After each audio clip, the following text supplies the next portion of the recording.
All right, folks, welcome back. I hope you at least had a little bit of rest for fall break, that little tease that is our 2 days. But at least I don't know about you, for me, it was just a little bit quieter for a couple of days. So that was nice.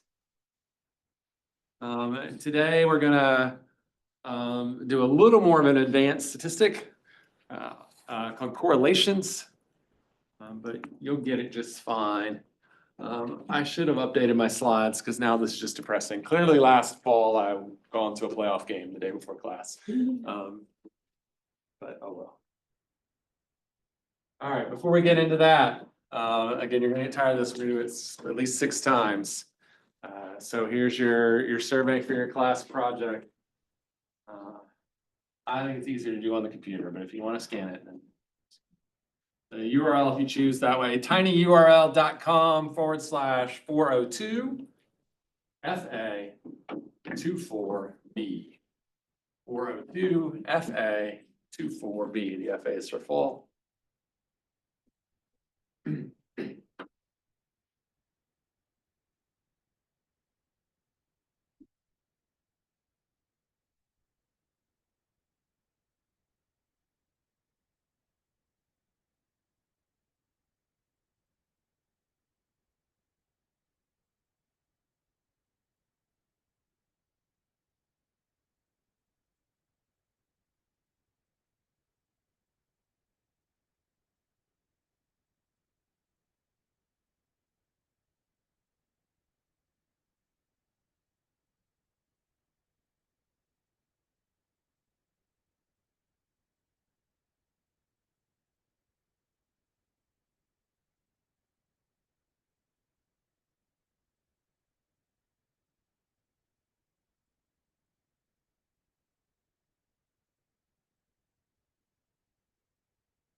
Looks like most of you are done. If you're not done yet, you can keep going. But just as a reminder, so for your final projects, what we're gonna be looking at is stressors. So what types of things cause you stress and how much stress?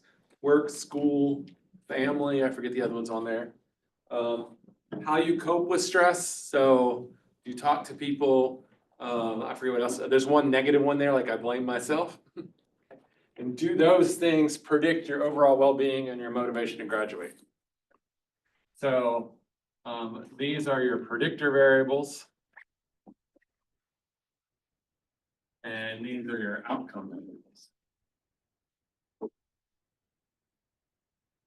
And we have different types of stressors, different coping strategies. Each of you will take a part of that. You probably won't take the whole thing. But that is ultimately what we're looking at. And we're going to look at it, or you're going to look at it as a class like general data. And then you're gonna look at your own data to see if you can find some insights there. Now, a little more advanced, if anybody's really interested in a challenge, you could think about this as what stresses you.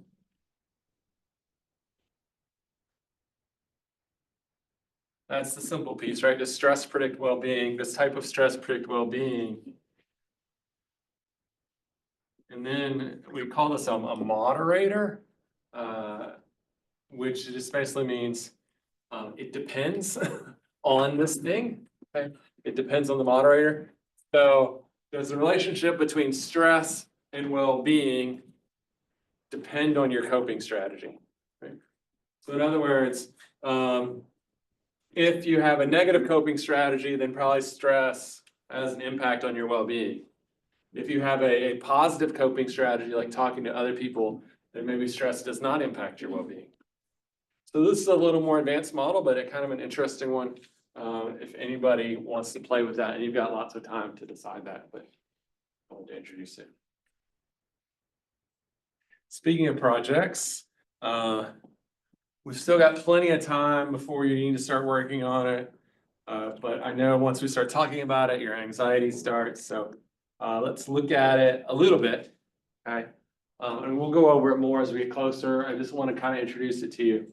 First of all, if you are like getting nervous and just need to know everything, if you go to the assignment for final project, there is a lot of information here, although now I'm like our topics changed. I need to change that.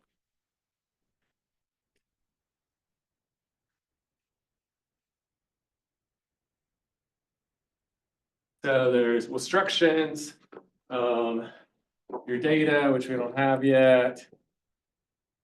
This is like me live editing it. Obviously, I'll update this for you. This is based on last year's. But some video tips are really detailed, like the instructions are like 5 or 6 pages, not because it's that much to do, but because it's like, here's what you do in this section, here's an example. Here's what you do in this section, here's an example. Some tips for success, an example I'm going to show you right now, and then some real evaluation projects, things I've done. So let me show you an example, so you get a feel for it. This is based on a project I did. So we worked with a high school athletic department. So you're going to have a nice title page. You're going to have a table of contents.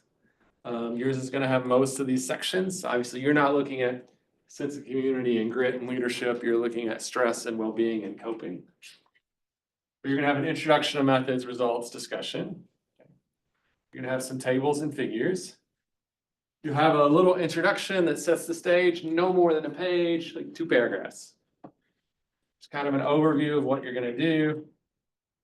You're going to have a method section, app 2.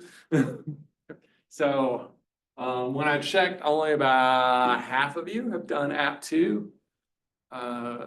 So I promised, I told you it would be optional, so I won't take that back.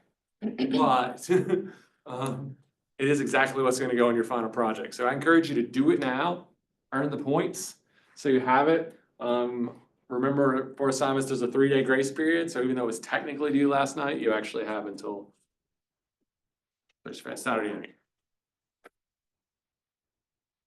But that method section will just plop right in there.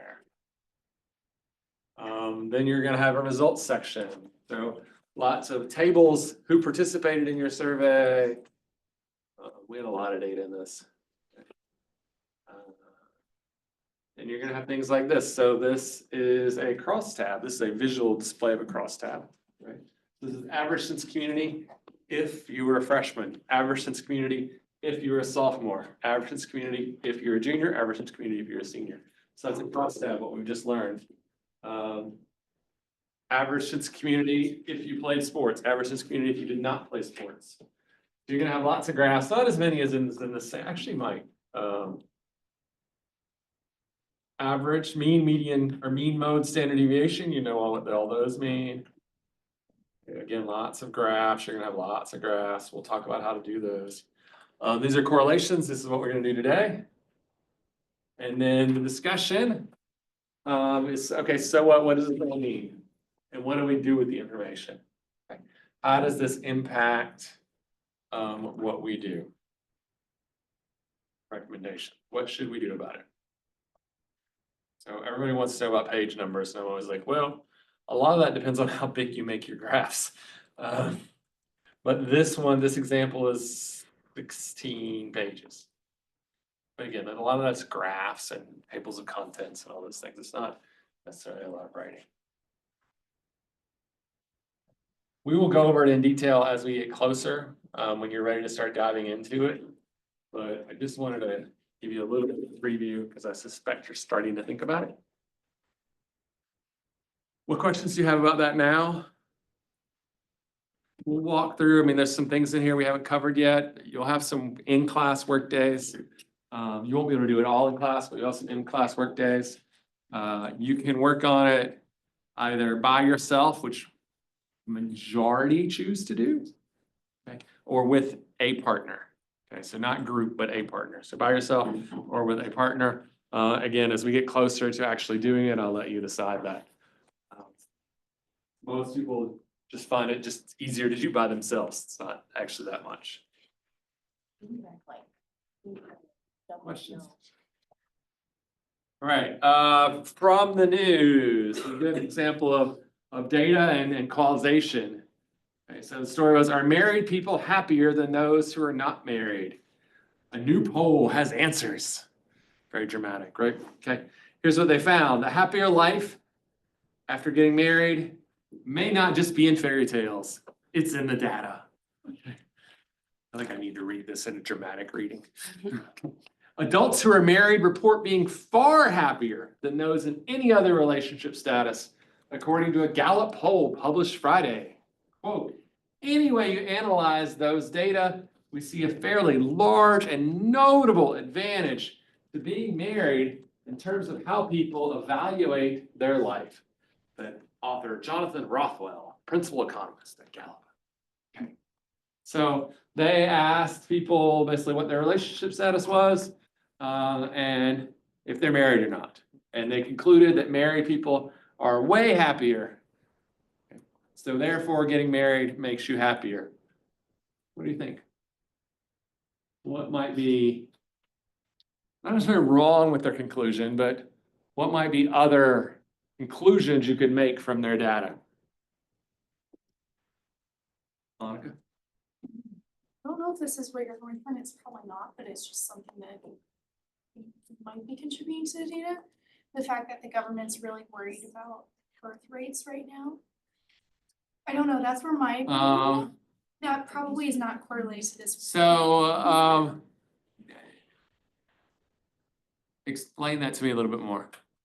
The decreased birth rate right now, and the fact that the government is attempting to start new initiatives. Yeah. To increase it. Mm-hmm.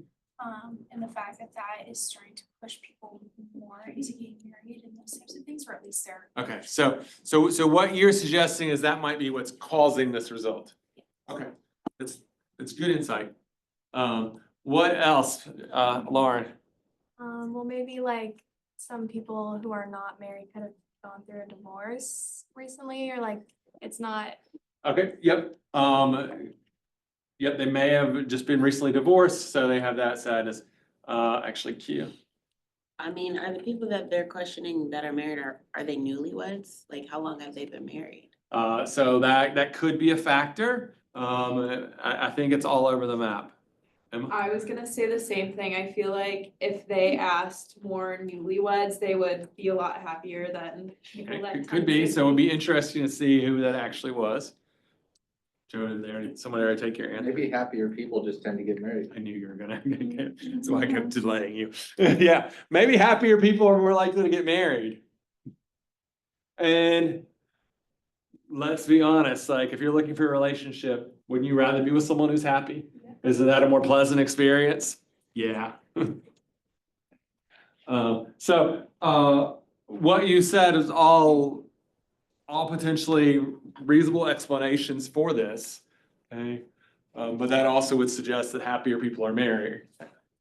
Okay, But it maybe just be like, you're happy and therefore you're more likely to get married. You're more likely a good relationship, okay? And indeed, they need to say this, okay? There's a lot we can learn from the data, but it is difficult to say whether marriage is the reason for higher levels of happiness. It could be that people who have qualities that tend to lead to more consistent happiness are also those who would seek out marriage. So here we don't know time order. Like, did they become happier after they got married? We don't know. Okay, because it's cross-sectional design. All right, a little backup practice. So let's say we want to know are mentorship programs for youth effective? Take 10 seconds, think about it. I want to know what's the predictor variable, what's the outcome variable. 10 seconds, think about it.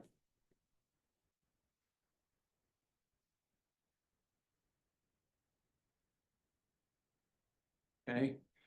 20 seconds, tell a friend. What's the predictor, what's the outcome? Go. Yeah.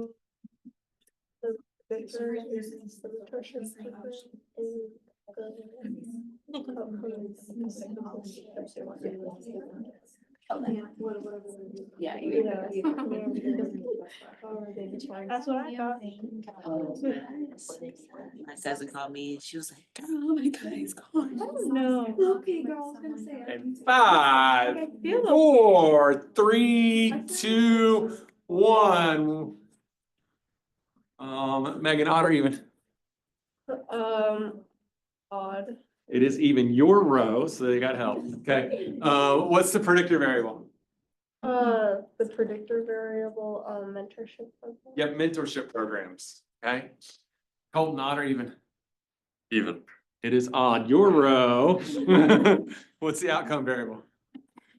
Is it the effectiveness? It is the effectiveness, yeah. And I think I've heard someone say, well, what do they mean by effectiveness? It's not clear here. It's not clear. So we'd have to decide how to operationalize effectiveness. Right?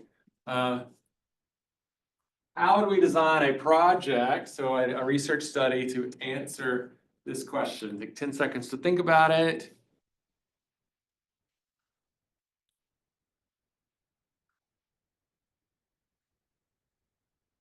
Sixty seconds, discuss with a friend. Design a project that would answer this question.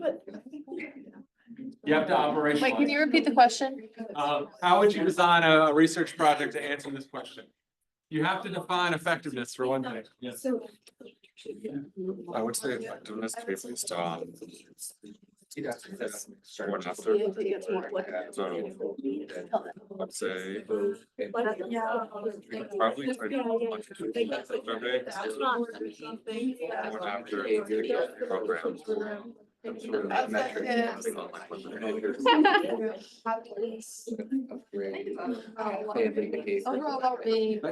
then you have other kid does. Performance and like define level of engagement. Yeah. I would say mentorship programs. Effectiveness, I would say. Because mentorship is. Like teacher-student relationships, so I'd say like. I think Caitlin makes. How. Program is you literally sit down and talk to Gosh, the I kids. got a hot flash that bad on a plane. I don't know. Progressive how it is.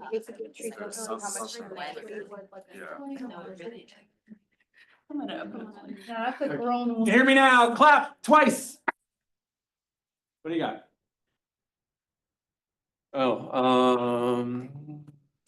Summer, odd or even? It is even. You guys are striking out today. Your row. Your row. So you can dive in, but you got help. Okay. What would you do? We'll first set up like a mentorship program for children. Okay, and yep. then, ask them questions before they start. Right. See what their answers are, then ask them the same questions again after the program to see if, depending on the questions, if they got better or to see if the program was effective. Okay. And so you have to define effectiveness, which is the one thing we kind of keep talking about.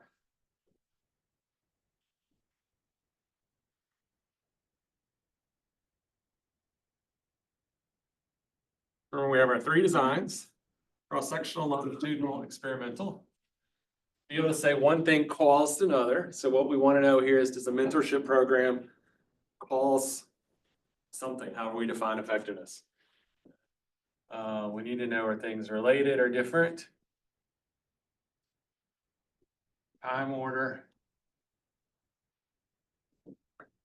And non-spuriousness, which I'm gonna abbreviate as RS, if you know what that stands for. Okay. Actually, it's technically no RS. We don't want it, okay. So in Summer's example, which was great, which design did she? Longitudinal, yep. So we know if things are related, we know if things are different or not. Anybody do this with cross-sectional? No one did a cross-sectional, okay. Joe, odd or even? Even. It's odd, you were, because they're 0 for 4, 0 for 4. Your row, how would you do this cross-sectionally? You just take a random group and ask them if they're successful in random metrics, grades, social activity, interactions with the law. Yeah, so you pick what you're, be careful with these random there because there's a very technical meaning to it, but you pick whatever you decide is effectiveness, interactions with the law, social skills, whatever. And you survey a group of people in a mentorship program, people not in a mentorship program. And you see if there's a difference. So that would tell us this, but it wouldn't tell us if it happened before or after, okay? Experimental design. Leslie, odd or even? Finally, your row or 1, 2, or 4? Okay, row 1, Avalon gave you a dirty look. Row 1, how would you do this experimentally? And then randomly assign them into 2 different groups. Yep. One group Hold on, perfect. I'm gonna say this louder, just because you have quiet voice, okay? So Megan said you're gonna take a group of people in your population and randomly assign them to 2 groups. Perfect, keep going. Okay, and then one group wouldn't get the mentorship program and one group would. Yep. And one group wouldn't go, one group would go through the mentorship, one would not, and then you'd measure on whatever you decided, let's say social skills. And that would get you all 3, and that would be able to tell us if the mentorship program truly was effective. Excellent. No, you don't need to do that. All right, next scenario. You are the manager of a local hotel and trying to decide if it's worth hiring extra front desk staff. What information might help you? This is just to set us up for what we're going to cover today. There isn't a right or wrong answer. So 10 seconds to think about it.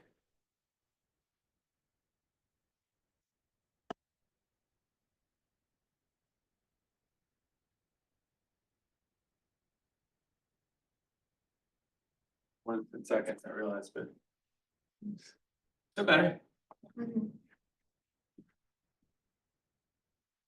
All right, what information? Just throw it out. Oh, sorry. No, go ahead. Occupancy on like a daily basis. Okay, occupancy, yep, If it's like the peak season or not. okay, season. What else?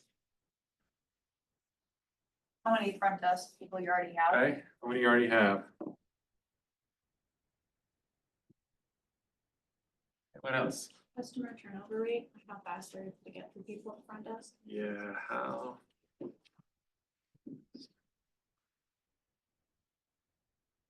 Good. Joe? Customer satisfaction data. Yep.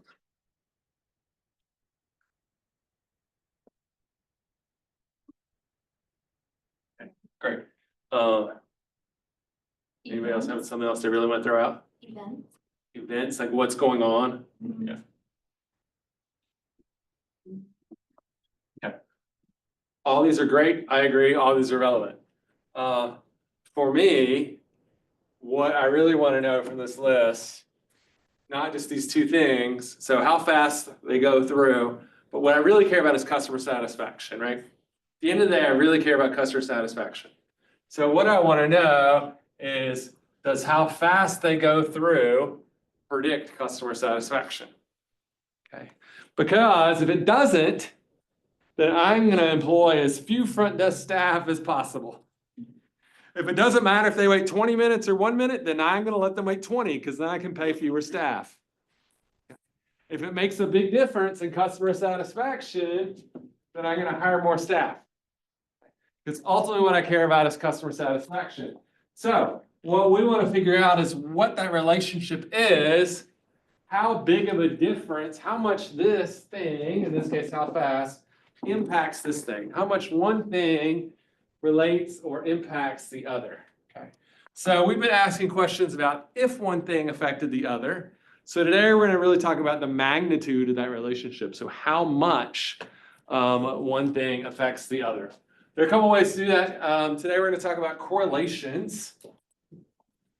Correlation, today's complaints about vocabulary, is one of those words we use very casually, but it has a very specific meaning in this context. Okay, it is the relationship between two or more interval variables, or ratio, but interval variable. The relationship between two or more interval variables. Okay, so we have two or more, so we know this is bivariate or multivariate. So today we're going to learn about this thing called a correlation coefficient. We're going to learn what it means, and then if not today, the next time, we're going to use that to make management recommendations. So for example, if we find out that speed they go through the line does not impact customer satisfaction, then our management recommendation is don't hire more staff. Okay? If we find that that has a lot to do with customer satisfaction, then our management recommendation is hire more staff.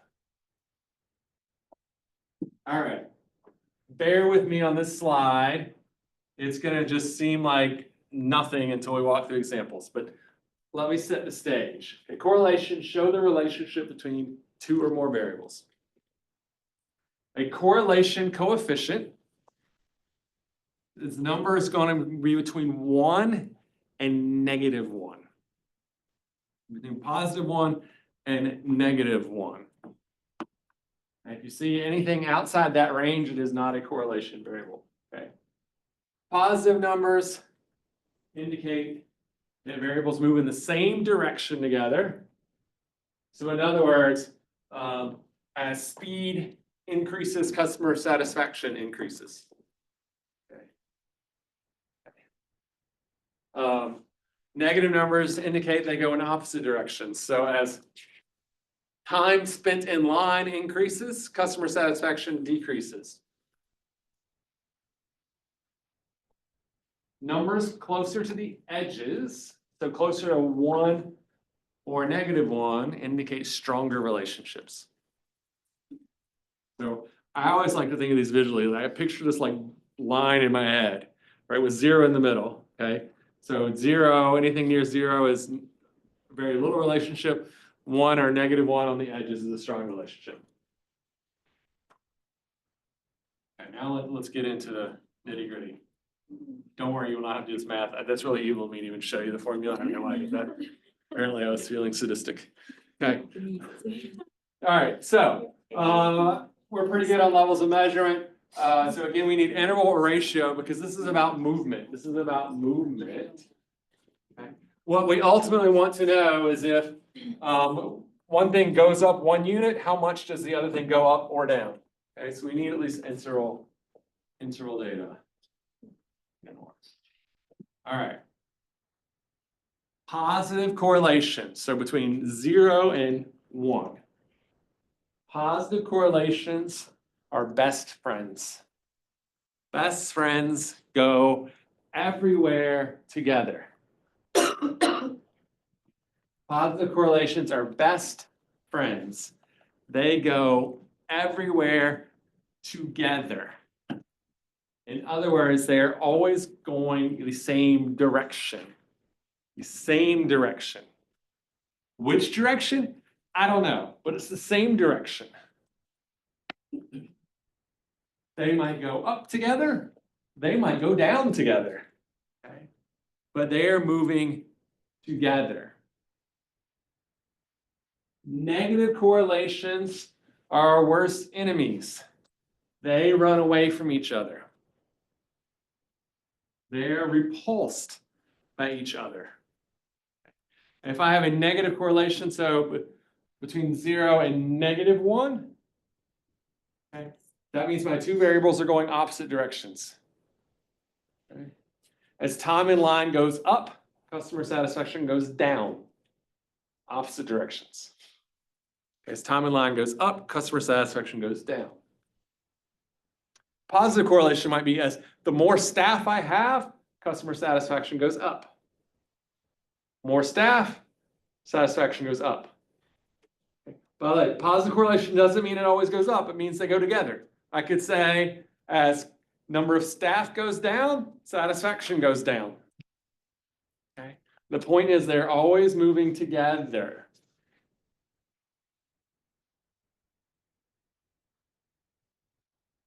I used to, when I teach this lesson, I would talk about the correlation dance. So you'll see me using my hands a lot. And there was actually a student who was like, I always think about these as best friends and worst enemies. I was like, that's a better analogy than mine. So I stole that from them. The positive correlations go everywhere together, up or down, together. They are best friends. Negative correlations are enemies. They are repulsed by each other. They go in the opposite direction. Okay, here's a bit of data. Let's say I have 10 students. We had an exam. I asked them how many hours they spent studying, how much they slept, how many alcoholic beverages they consumed before the exam, and what their test score was. All these are integral variables, so I can run correlations. If I ran that, and you'll learn how to do it, I'm going to give a correlation table. You notice I have the same variables on the left side as I do on the top. Okay, how many hours they studied, how much they slept, ABC, alcoholic beverages consumed, and test scores. So I'm reading this like a matrix. So if I want to know what's the relationship between sleep and studying, that's my coefficient. Between alcoholic beverages and studying, that's my coefficient. All right. I've circled two that are pretty extreme. So the relationship between test score and hours studying is 0.98. Okay, 0.98. Okay. So first of all, positive or negative? Positive. Positive correlations are best friends. They always go in the same direction. Okay. As the number of hours of studying goes up, what happens to test scores? It goes up. Or as the number of hours studying goes down, what happens to test scores? It goes down. Okay. Can go either way, it's together. Test scores and alcoholic beverages consumed, negative 0.90. Okay. Negative correlation. They are enemies. They are repulsed by each other. Okay. As the number of alcoholic beverages goes up, test scores go down. The number of alcoholic beverages consumed goes down, test scores go up. Okay. Go up.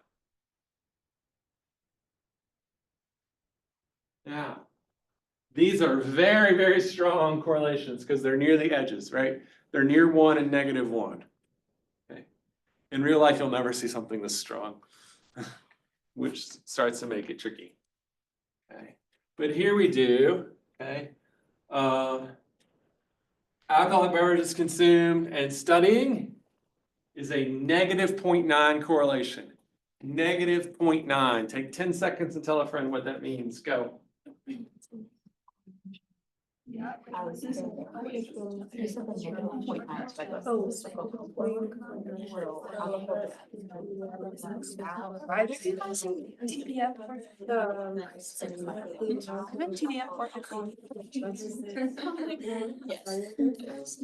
It just started. Hear me now, clap 3 times. All right. Negative They're repulsed by each other. They go in opposite directions. As the number of hours studying goes up, alcoholic beverages consumed goes down. As alcoholic beverages consumed goes up, hours studying. Why we're whispering, goes down. Sorry. I didn't even know who it was. I forgot how I said it, but I could say it in like all different ways. As the number of hours studying goes down, alcoholic beverages consumed goes up. Okay, they're always doing this, always doing this. Okay, and again, this is quite strong because it's near the edge. Okay, so again, I like to think of it visually. It's near the negative one. It's near the edge. Studying and sleep. 0.23. 0.23. So it's positive. Positive correlations are best friends. They go everywhere together. As the number of hours studying goes up, sleep goes up. Number of hours studying goes down, sleep goes down. Yep. As the number of hours of sleep goes up, studying goes up. And I could say that the other way. Now, this is closer to zero. It's near the middle. So while what I said is correct, it's not a particularly strong relationship. It's actually a rather weak relationship.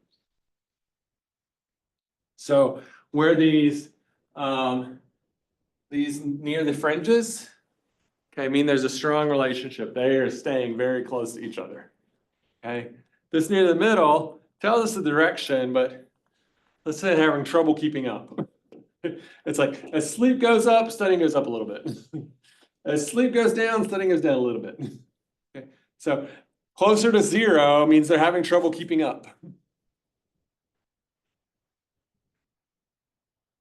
Or if it's negative, it actually means they're staying like so. Do we have a negative one up there? Negative 0.41 is moderate. So as sleep goes down, alcoholic beverages goes up a little bit.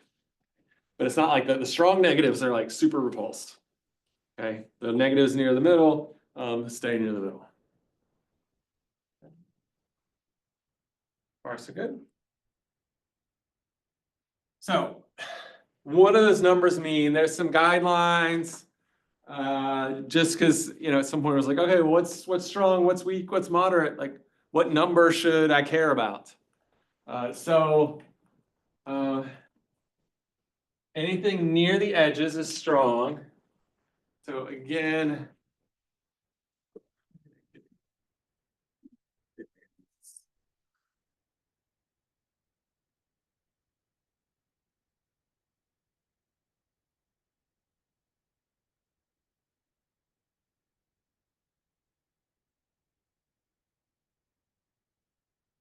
just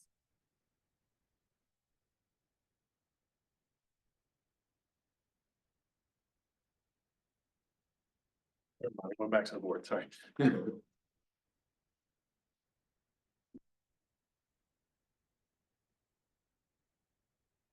Again, if I think about my line, positive 1, negative 1, 0,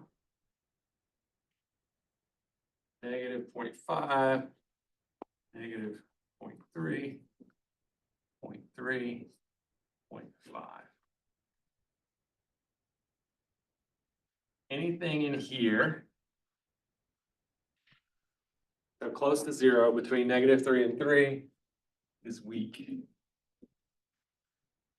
We would say, yeah, there's a relationship, but it's not very strong. Okay, not very strong.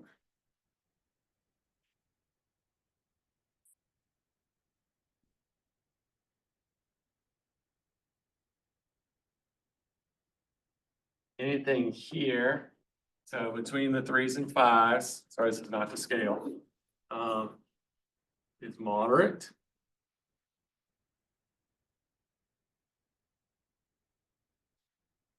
Yeah, there's something there. There's something there. And then do I have one color?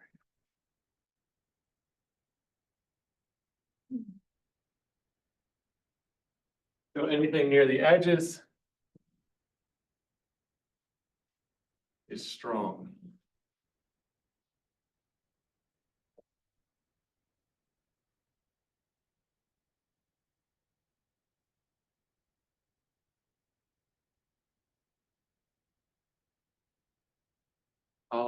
If someone, like, send me a note to add this to the slide, so when I Yeah. post the slide, you'll have it,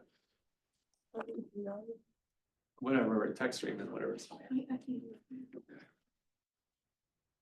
Now, these are our guidelines, these are well-accepted guidelines. The problem I have with this is it's a bit unrealistic.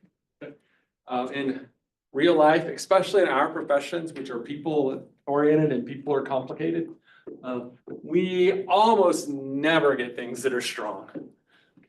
If we get things that are moderate, I'm jumping up and down.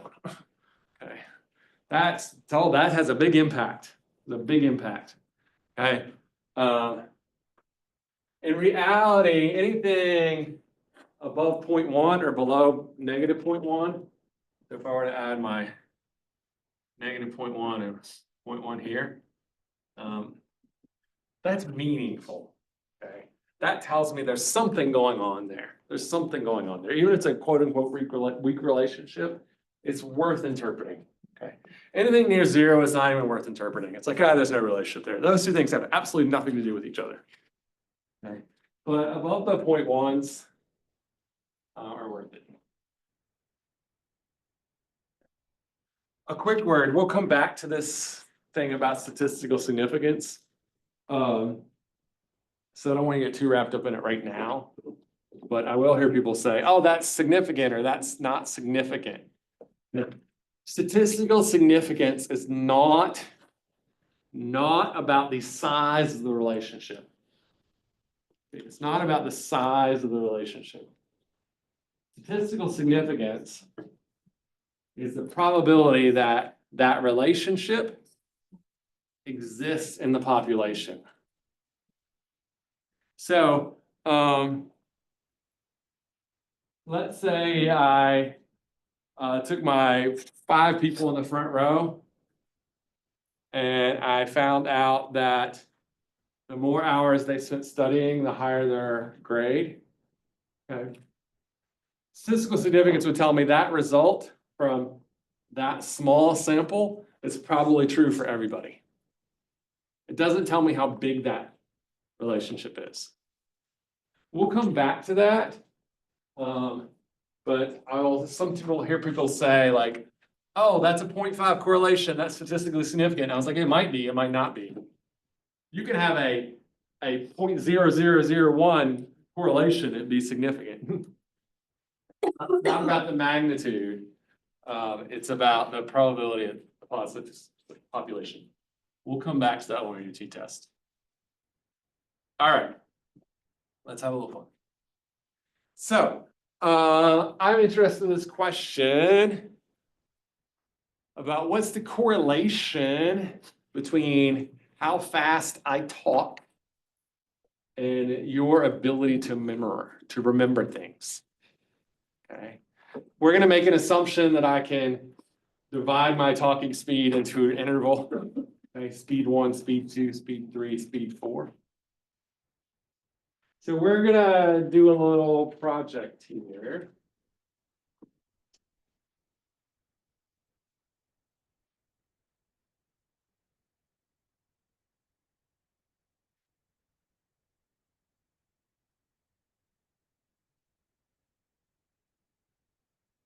Is it this like to mute?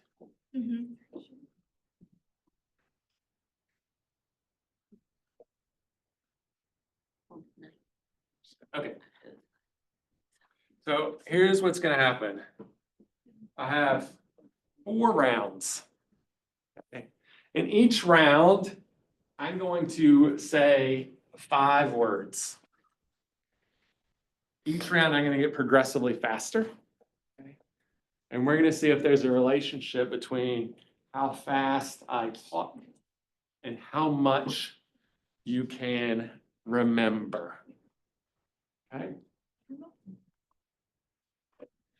So, pencils down or hands away from the keyboard.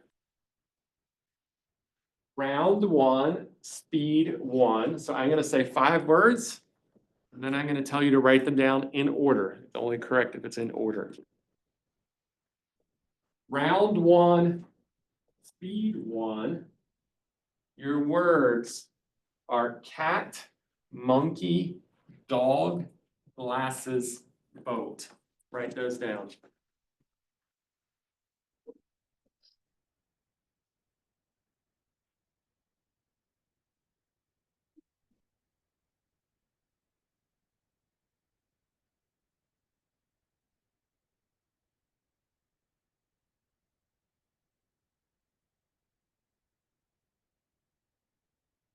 Round two, okay?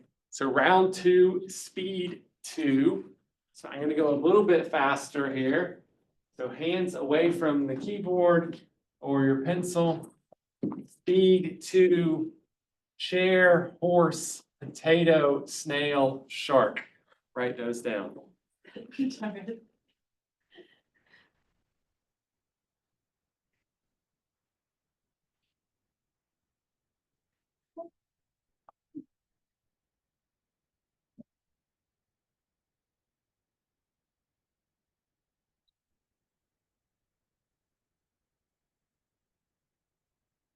Round three, speed three. A little bit faster now, hands away from the keyboard or your pencil. So your round three words are Dolphin Beach Apple Desk Floor.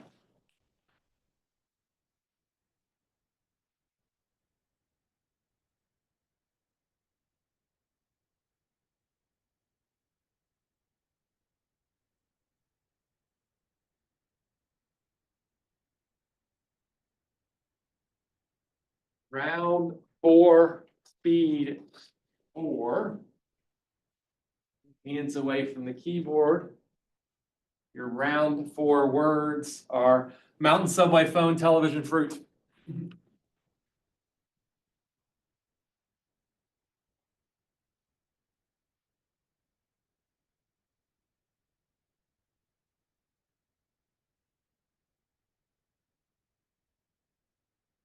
Got your answers?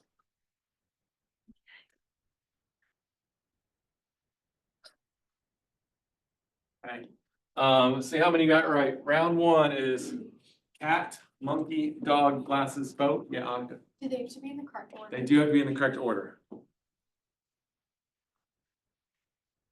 So how are we breaking it? Does it have to be exactly that for it to be correct? So, you could get up to 5 here. So if you had cat in the first place, you get 1, monkey in the second place, 2. If you had dog in the 5th place, that doesn't count. So up to 5 in the correct order.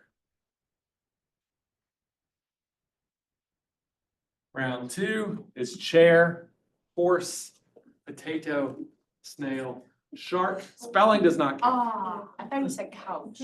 Spelling does not count.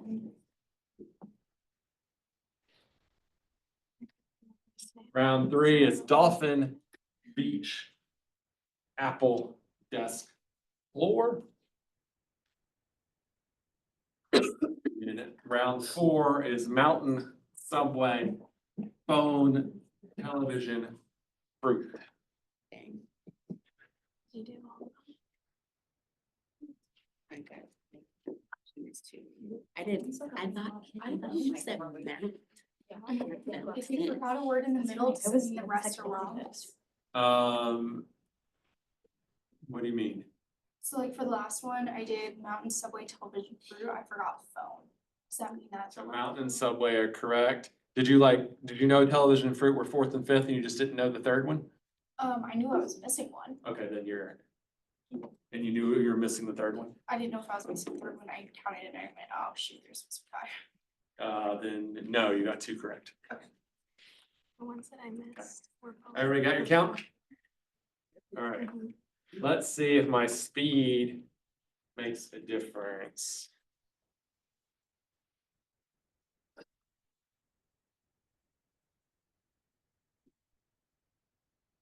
Right, this is how it's gonna work, because I'm not gonna look up, so you're just gonna have to tell me how many you got correct. So we're gonna do a little like snake. I'm gonna start with Kayla, go down to Harrison, and then we're gonna snake to Emma, who's gonna go to Lauren, to Grace, to Eric, to Sultan, back to Joe, okay?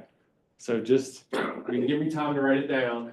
All you're gonna say is how many you got correct in round one. Kayla, 19. in round one. That's Oh, damn wrong, impressive. I'm so sorry. I meant 5, I'm so sorry, 5.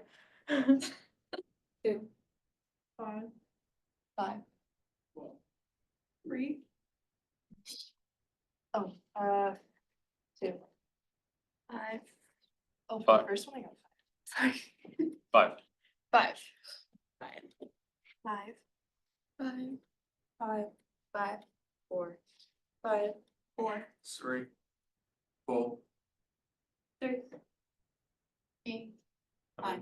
She's 3. 3. I was So 5. 2 threes. Alyssa, do you have 3 as well? Okay. Savannah, 3. All right. Cassie, 5. Joe. All right.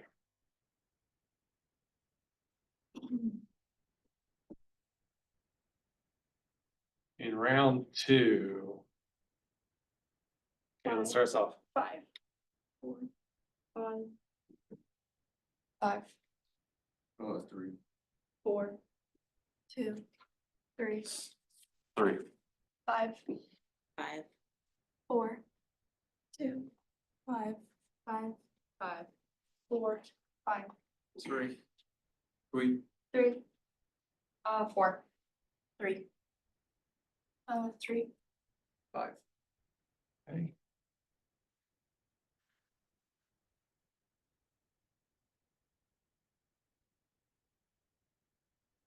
Round 3. 5.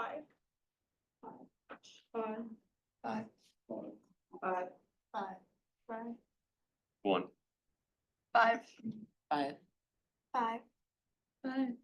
5. 5. 5. 5. 5. 4. 2. 3.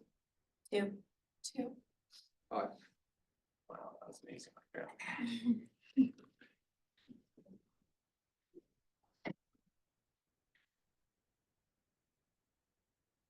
Okay, round 4. Kayla. 4.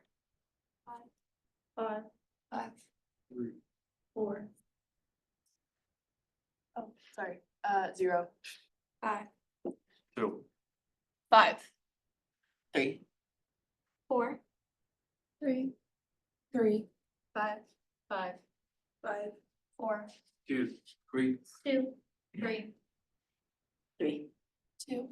3. All right.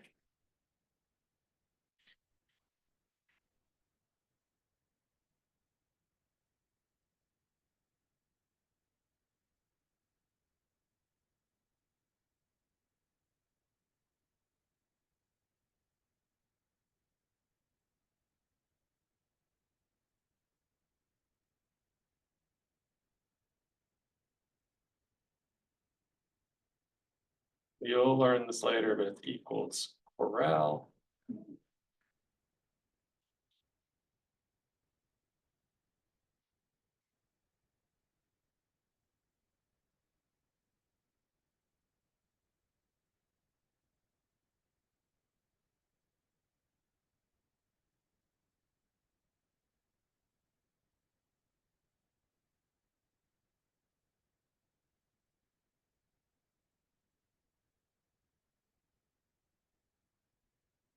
Correlation between talking speed and memory and how many things you remembered is negative 0.14. Negative 0.14. Think about that for 10 seconds.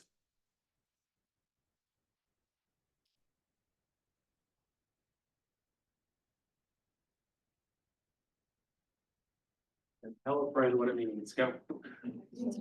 Well, there's not really a correlation. The higher, So I don't know.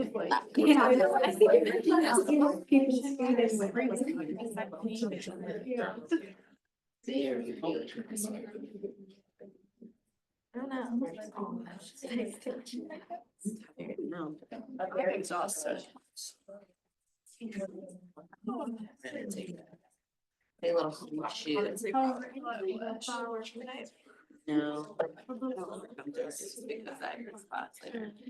Oh, I like dreading that class. What did we get at 52 out of 60 on participation? Oh, Is that I count? haven't even looked at. No. So it's meaningful if we. check. All right, who's shopping? I'm gonna, Annika, my only honest scorer in the bunch, I think. Odd or even? It is even. Your row or 1, 2, or 3? 2. Okay, row 2. Tell me what this means. There's not a large correlation. really. Okay, it is a small correlation. Okay, so not much of a relationship, that is true.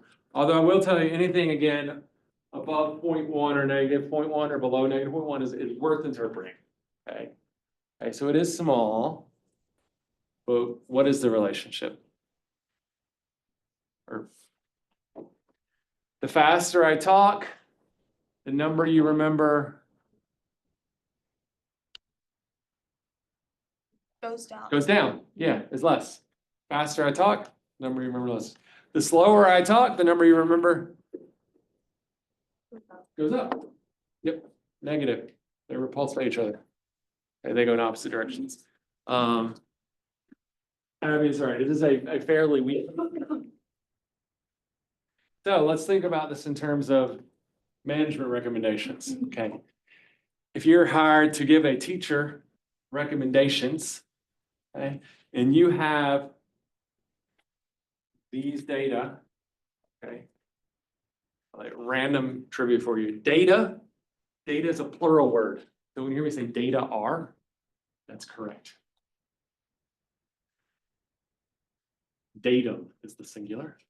Nobody really cares. It sounds weird. Anyway, so what would your recommendation be? What would you tell a teacher based on this data? What would you tell them? It's all slower. Talk slower. You're gonna remember more. Yep, exactly. Excellent. Okay. Imperfect little experiment for a couple reasons, okay? One, I'm quite sure my speed of talking was not integral, because I'm sure the distance between them wasn't the same. We're gonna assume it was. What else might be influencing this result other than speed? The sound, the way it travels, because I noticed the back had a lot of different results. than Oh, the great. front. So whether you're sitting in the back or the front, good. What else? The specific words I'm saying, great, that's what Grace was gonna say too, okay? What else? Volume, and I always notice every time, the faster I get, the louder I get. So there's other things, we call those nuisance variables or spuriousness. Okay, nuisance or random shit. Okay. Okay, good.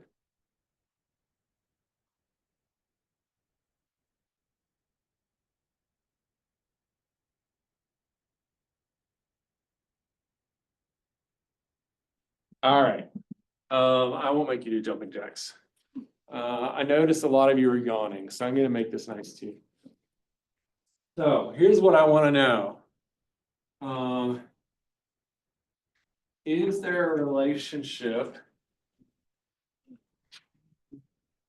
between nap time and number of rock, paper, scissors wins? Okay. Here's what's gonna happen, okay? We're gonna take little mini naps. If you're in the back row, you're lucky because you're gonna get a longer one than the front row. Okay. So, front row, you're gonna get 30 seconds. Second row, you're gonna get 60 seconds. Third row, you're gonna get 1.5 minutes. Back row, you get 2 minutes. 2 minutes. Sucks to be the front row. You remember, so that was Savannah front row. And then Alright, so, in a moment, I'm gonna tell you to put your heads down, close your eyes. I'm gonna time you. I'll come wake you up at your row's relevant time. And then we're gonna play some rock, paper, scissors and see if the people who are arrested, some of you are like, yes, thank God. See if those of you who are arrested do better. If there's a correlation between nap time and how many games of rock, paper, scissors you win. Okay? Okay, what questions do you have? What's about to happen?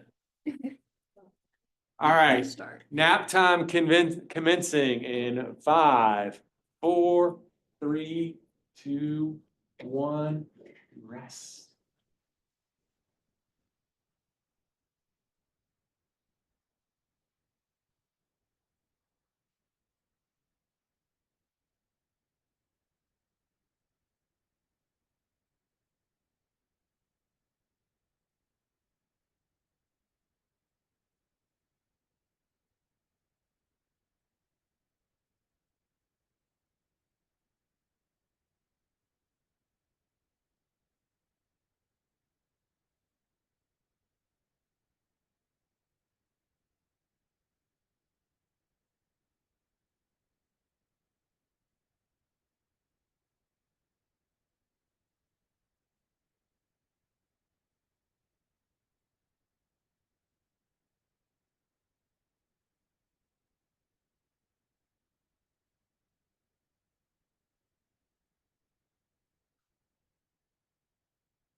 That's right, how do we go?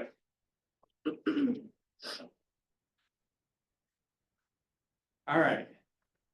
Now we're gonna play some rock, paper, scissors. Let's make sure we know the rules. Rock, paper, scissors, go. Rock, paper, scissors, go. Rock smashes scissors. Scissors cuts paper. Paper covers rock.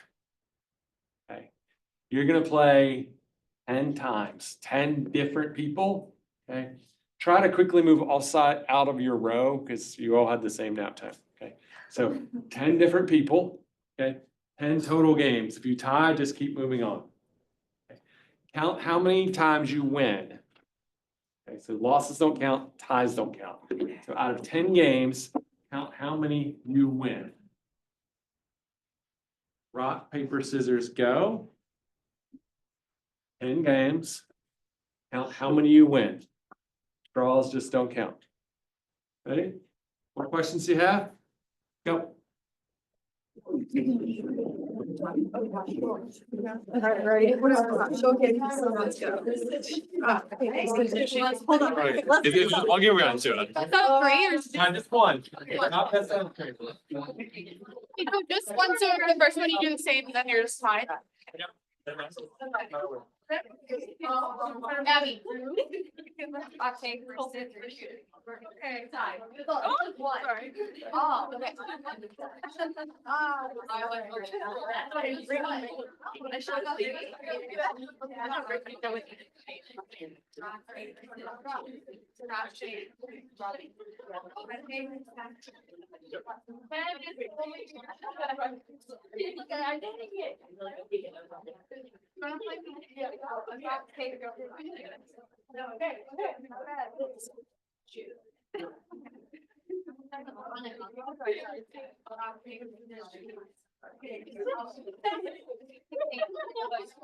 Sorry. Oh, okay. Sorry. One more. Yeah.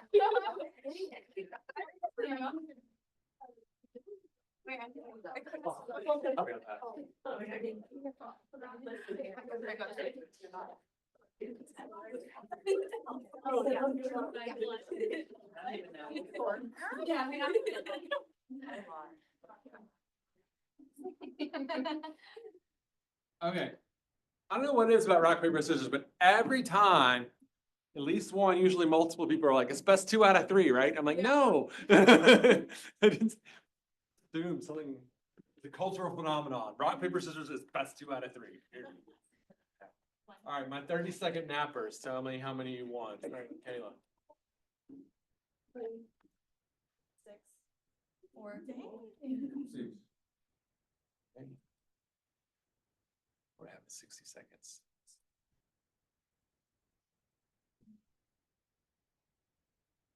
All right, my 60-second napper, starting with Lauren. 1, 5. 6. 4. 4, 5. 2. How many 90 seconds?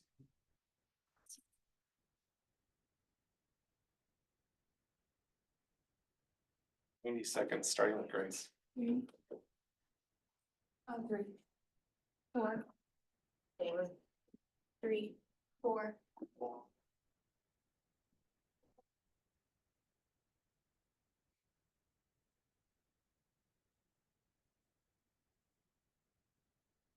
My 2-minute nappers, starting with Joe. 4. Right. 8. I don't know how I'm normally on rock, paper, scissors. Wait, she said 8, Annika? Yeah. Yeah. Don't stay away from rock, paper, scissors.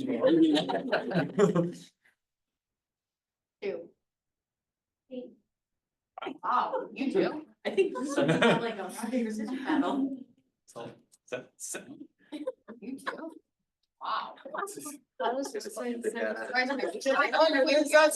data. I'm gonna cheat a little bit and just make this a bigger data set, so I'm just gonna, instead of 25, we're gonna make it, it's the same. We just, How does that influence it? the correlations are, the bigger your sample size, the stronger your correlations are likely to be. Even though it's the same numbers repeated? Yeah, cause, sample size is one of the factors.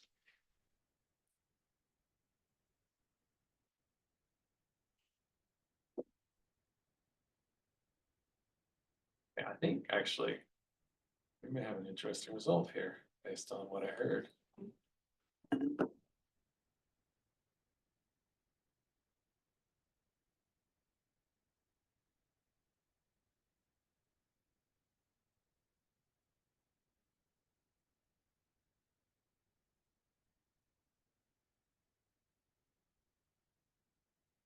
Correlation between nap time and how many games of rock, paper, scissors you won is 0.20. Correlation between nap time and how many games of rock, paper, scissors you won is 0.20. Tell a friend what that means. Go. Actually work. I think it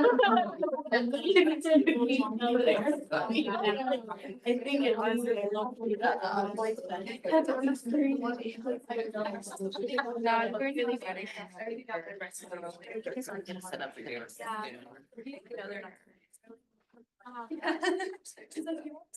Sending good vibes. Good luck. Luck you. All right, I should pick. I'm gonna pick on Savannah because she was talking trash in the front row. And then she was back there. Now I'm gonna harass her. We need to work on your ability to relax. Savannah's back there going, I can't sleep. I can't sleep. All right, odd or even? I'm gonna go with even. It is even. Your row or 1, 2, or 3?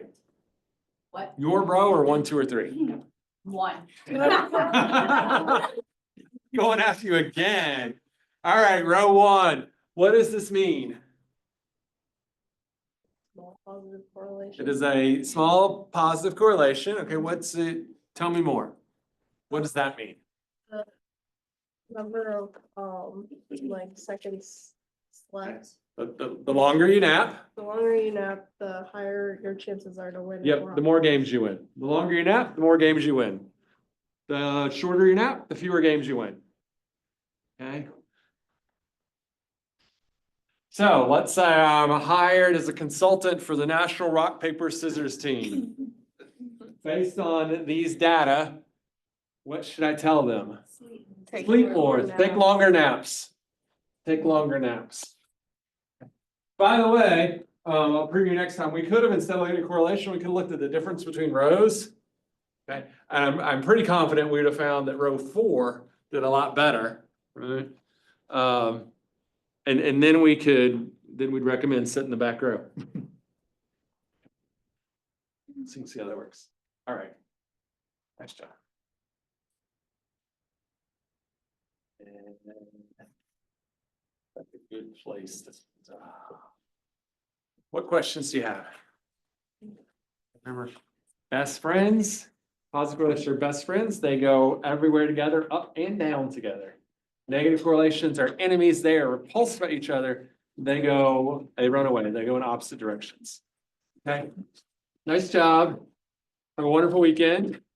Next week, we'll pick it up with t-test. Remember, you still got a couple days on app 2. I recommend getting that done. I know a few of you had app 2 questions. I'm happy to answer them now.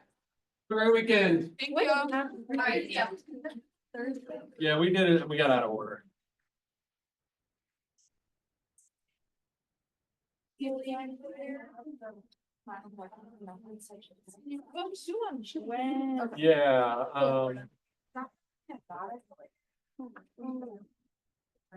now, did you, I forget, because I had a couple people, did you turn one in? No, okay. Were you gonna? Oh, yeah, so he's giving us. Oh my gosh, okay. I'm wondering if you could share it with me. Alright. With the A couple people had asked Okay. 2 questions. Let's do this together. Come. What is your name? I just sound like something is what we're doing. What's your All last right. name? Anyone else have app 2 questions other than like my phone? I'll see. All right. Alright, bye. So No, I got asked a the question. example, it's Let me see the grade plug I and got play, before I- right? So you can use this. This project uses what's the design? Is it cross-sectional? Is it longitudinal? Is it experimental? And then briefly tell me what that is. So if it's longitudinal, here's what that means. If it's experimental, here's what that means. Okay. Then you can literally copy and paste this. Primary instrument data collection was an online questionnaire. So this is about your. You got a 156 out of 200. Okay. Okay, The is that instruments good? measured stress, I don't know. coping strategies, overall well-being, and motivation to graduate. Okay, and I've given you the first one. Stressors were measured using 8-item interval scale, included 5 subscales. Here's what they are. Okay. Scale asks participants to indicate the past week, how often have you? Sample items, give me 2. Okay. Coping. Okay, so we were like, well, how do I know what coping measured? Okay, you can look at these 2 things. So Where is his comment? I have no He said idea. he made comments. Is There's it no okay that we- comments. I took the. quiz a Hello? couple Did you times just to make see it all what at the- one? yeah, Okay. I would, What? Whoa, Alright. well, there's Yeah, that for your. ideally, if you're doing it, do it Yeah. 999, so it doesn't count as 5. I mean, appreciate So here's our stressors. Right? Obviously, I did not do very well. Well, that's still like. Here's our coping. 156? Too bad. So coping was measured using 1, 2, 3, 4, 5, 6, 7, 8, 9, 10, 11 item. Oh, here, What level of measurement? this is it. Nominal ordinal interval, That's my grade. Interval. interval level scale. The. Okay. Give me 2 use the stem in the past week. How often have you? 2 sample items were. If you want to know what the subscales are, that's on this sheet. Okay. Which again is linked. The subscales were problem solving, cognitive restructuring, instrumental support. I'll email it to you. Thank you. Perfect. Yeah, so there, you should feel like, if you feel like, I'm just copying and pasting a lot, you should feel that way. You should feel that. That's why I was worried about. Yeah, and inevitably someone gets nervous by that. Yeah. Like, no, it should be as easy as you think it is. Sorry, Yep. usually There mine's we go. pink. Okay, okay. Alright, wait, Honestly, they're just gonna give you a piece of paper and then you're just gonna have to talk to Aaron about it anyway. It's just your internship, right? Yeah. You should be fine. So what do you mean? Open this document. Because I talked to Aaron because like she guided me wrong. Oh. It really depends who So you're. it's just one class to sign up for, right? No, we don't sign up for it. They Yeah. put us in the class when we graduate, when Send me a we. note, and submit I'll the send it to you. internship. Okay, Send me an email, 'cause but I'll with the forget part, about it. but then why do we have to go to the? Thank you. Oh, it's weird. I want to figure out why later. Hey. Well, I really debating on one of the things with RC Rec, which. I noticed that laugh is like, insider information got to me before you did. Really? Yeah, I forget who told me, but someone was like, you know Megan? I was like, yeah, she's like, just thinking switch Parks and Rec. Yeah, no, I was talking to Caitlin Uh-huh. the other day, and we were just. That's who told me, hanging out. that's who told me, yeah. Yeah, I just wanted to know, and I would have not a minor, a certificate in rec therapy. Okay, So like, I'm trying to have my cake and eat it too, best of both worlds. yep, I just wanted to know, like, if I were to go into Parks and Rec, I would want to be like either an interpretive park ranger or a recreation leader. mhm. But I don't know what other jobs there are out there for Parks and Rec and stuff like that. Lots, and it's almost to the point it's hard to answer, although like a Sorry. rec leader, no, you're fine. A rec leader covers a lot of, like, it's a big category, right? Yeah. Here, let's do this.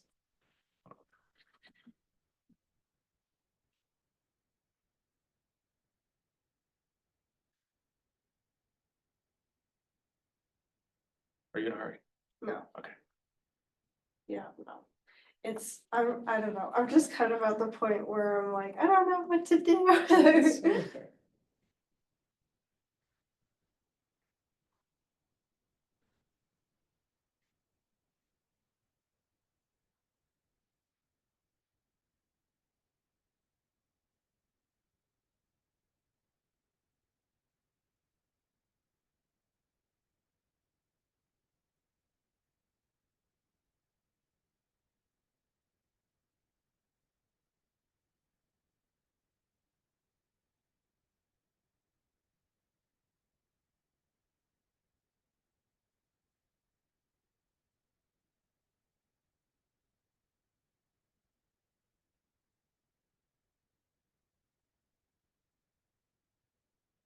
National Recreational Park Association, Mhm, which is the like professional association for municipal parks, right, just published their salary report. mhm. And the reason I bring this up is it's a good like.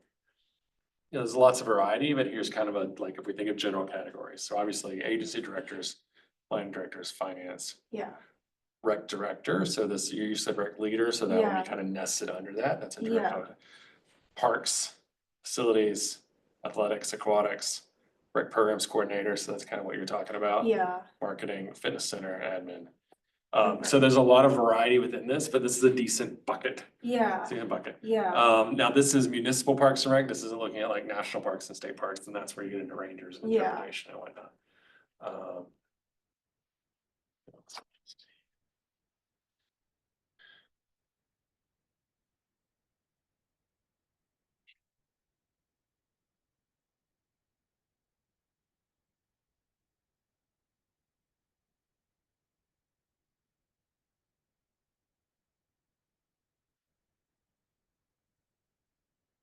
I was just like. I think that one-on-one interventions with people with rec therapy would be cool, but I also am kind of like, I want to run bigger programs. Like Halloween events and stuff through parks. Yeah, I don't know, I'm just here. yeah, no, it's fine. So, what you're describing to me is more parks and rec than TR. Yeah, Would you do that stuff with a TR degree? Probably, yeah. where did my schedule go? It's funny, I met with my advisor yesterday, which prompted this. And I'm actually a little bit, so I could graduate with a Parks Rec degree and a TR certification. If you get your TR certification, then you take your CTRS. Yeah, there's a. Oh, okay, that's your way. Yeah, that's my like, so I can still graduate on time.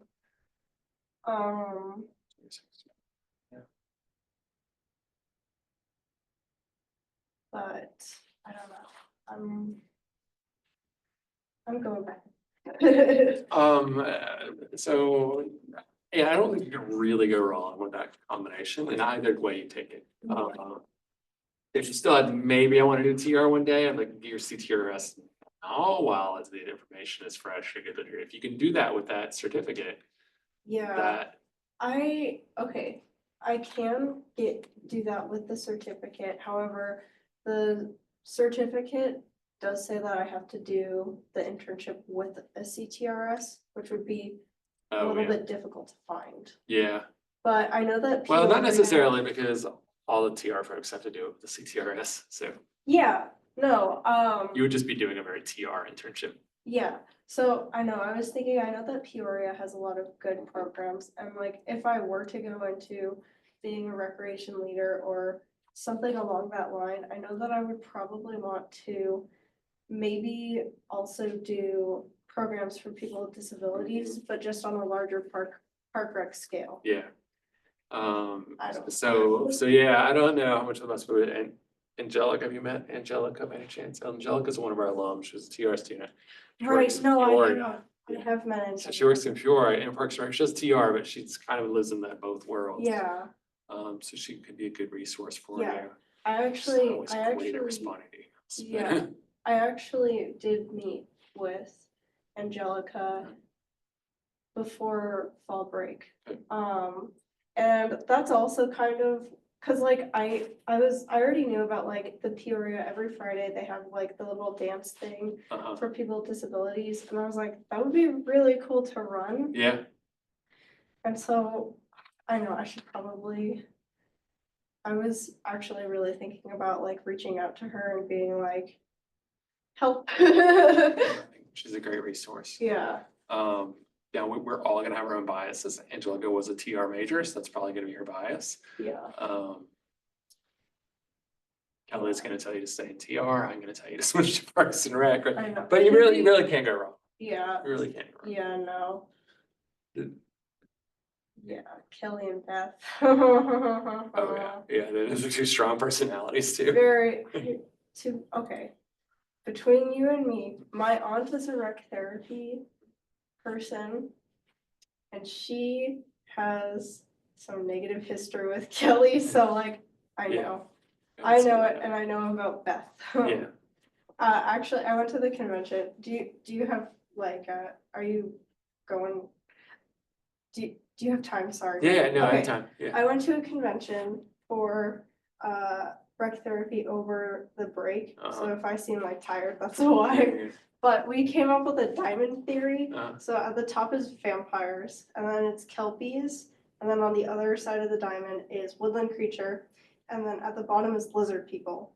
So we said that and in the middle is astronaut. We said that.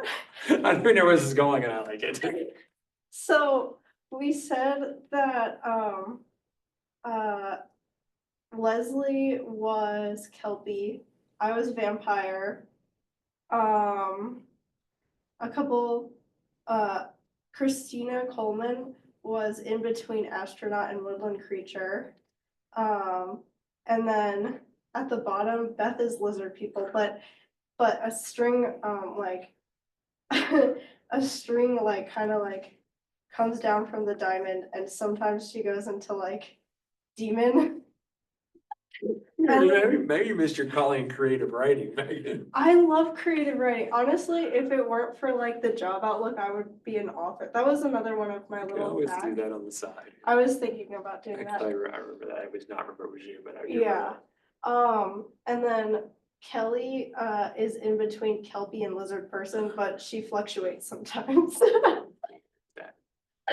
Yeah, but anyways, I did want to just come and like get your opinion on what to do, because I'm kind of just like, I don't want to be like stuck in Yeah. something I don't like. Mhm. So, if you do TR, you're not stuck in it. You can still do Parks and Rec. Like if you were to kind of place you side by side with a Parks and Rec major for a job, Mhm. they're gonna have a little, all other things being equal, they would have a little edge. Okay, But all other things are never ever equal. yeah, so Um, Parks and Rec would give more of an edge towards. If you're mine. doing a non-TR job, but Okay. it's not a huge difference, Okay. right? The flip side is if you want a TR job, then you have to have that TR. Yeah. Okay, I will, Well, when do you need to decide? so registration opens on the 31st, so I'm in the foundations of rec class right now. And I'm going to, like, it just started, so I'm going to take a couple of weeks to like do the foundations class and use that kind of to decide. I don't know. That's a good idea. But I'm also like kind of wanting to like maybe be an interpretive park ranger and do tours and Mhm. stuff. That seems like a really cool job, Yeah. and I don't know. I'm just like, There's not a bad decision here. yeah, It's not a bad decision. okay, My undergraduate degree was religion, yeah. you know. That made it a little bit harder for me for Oh, to just yeah. career switch, but so I don't recommend taking that route, but Yeah, okay. I don't know. I will think about it. did Caitlin try to recruit you for the case study challenge? She It's a talked to you? case study challenge. Okay, so the Spark, the student club, runs an event in the spring. It's a 1-day conference Mhm. that brings together college students, Didn't professionals. you win that last year? Or a couple, I ran it. or, yeah, you Yeah, won it. yeah. Caitlin won it, Okay, right? Caitlin was our Yes, student chair. Spark- Yeah, Spark won. Caitlin- Sorry, yeah, not yeah, you, yeah, but yeah, like yeah, Spark. yeah. Caitlin was our student chair. Yeah. So college students, professionals, high school students. Mhm. You get a case study at the beginning. And then you kind of do educational sessions and networking through the day. At the end of the day with your team, which includes professionals and high school students.